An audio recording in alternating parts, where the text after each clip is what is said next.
What's up, guys? Time to show off one of the new builds. This is one of the ghosted style dials that we did in a radioactive pilot. So the cool thing about it is, depending on if the light hits it or not, it's actually a little difficult to read the dial in the sense of how that's ghosted on there. So if you're looking at it straight on, sometimes it just kind of blends in nicely, and as soon as light hits it, then nice and pop. So a lot of this is your circles on the inside at your hour indices have been lasered out. Your logo lasered out at 12, as well as your markers at 12, 3, 6, and 9. Black handset in there. I did a 160 brushed case with lug extensions, which you can remove if you want. But I always like the way this kind of frames it out a little bit. One of my custom-made compass inserts and bezels. This is a knurled bezel.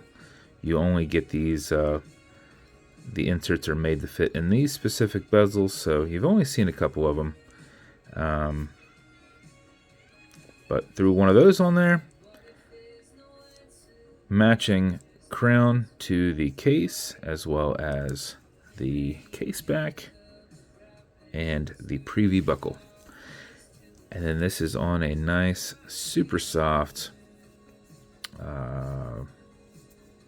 waxy, it's not suede, man, it feels like it's just a really nice wax leather from Jonathan over at Wristbound that couples with this nicely. So that's the build. Bezel on this will turn left, it'll turn right. These are unidirectional bezels, or bidirectional bezels. Unidirectional would be one. It's one direction that way, and then also one direction that way. So double unidirectional. So just a tension ring. Automatic mechanical, you've got a rotor in the backpack here that will keep your watch wound as you're moving around. But before you put it on, make sure you wind it just a little bit. And how you do it is you back the crown off the threads until you hear it and feel it clicking. And at that point, you can wind. And wind is a turn away from you. It's a clockwise. If you turn it back towards you, it does not put any wind to it, but it is a lot easier to keep your finger spacing and go back and forth. So if you do this for 4 or 5 seconds before you put it on, that mix with the rotor movement will keep your time throughout the day.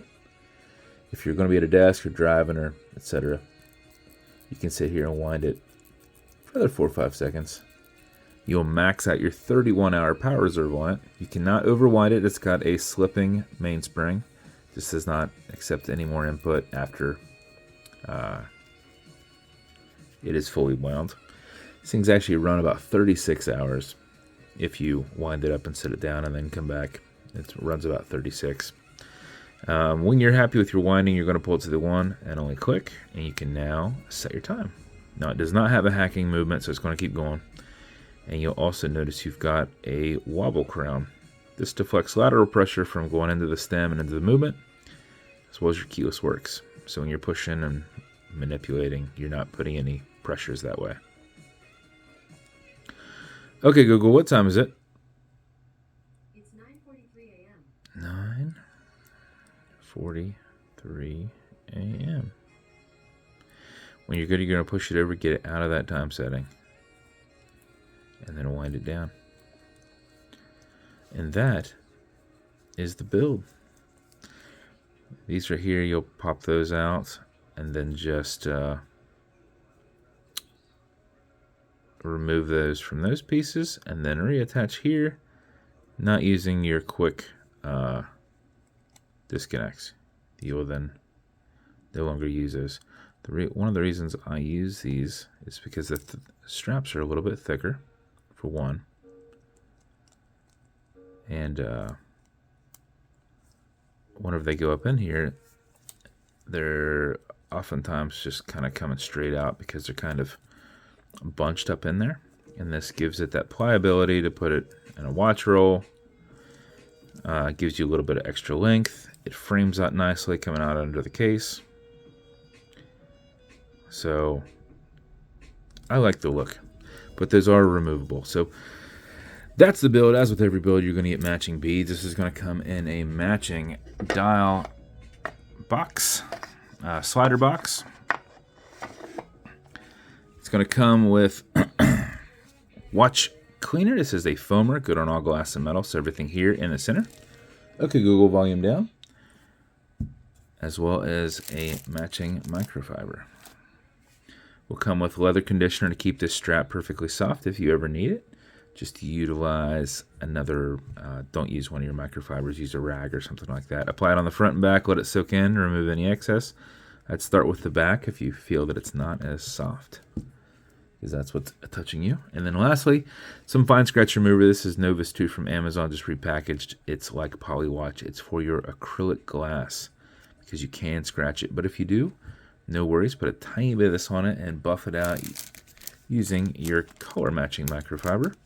If the scratch is up and down, just go left and right, filling that scratch, haze it out, buff it, put some heat with your thumb, and it should be gone in about a minute. If it's not, wait a little bit, let that solidify, come back and do it again. You're just building up what you've scratched out in the acrylic. So that's the build. If it's going to you, congrats. This is one of the first ones I've got with these lids. I know I've done a couple, so they literally just came in and I was like, this is perfect. It matches it great.